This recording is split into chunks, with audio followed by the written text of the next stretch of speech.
মতুয়ারা এনআরসির আওতায় কখনোই আসবে না। সিএ ইমপ্লিমেন্ট হয়েছে, আমাদের যারা যারা আমরা আছি আমাদের সেটা অ্যাপ্লাই করা দরকার।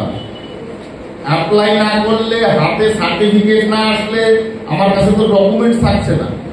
তাই সেই সরকার সেই ব্যবস্থা করে দিচ্ছে কেন, আগামী ভবিষ্যতে যাতে আমাদের সমস্যা নাই। এবার সমস্যা কি আসতে পারে আমি একদম প্রকাশ্যে আজকে বলি,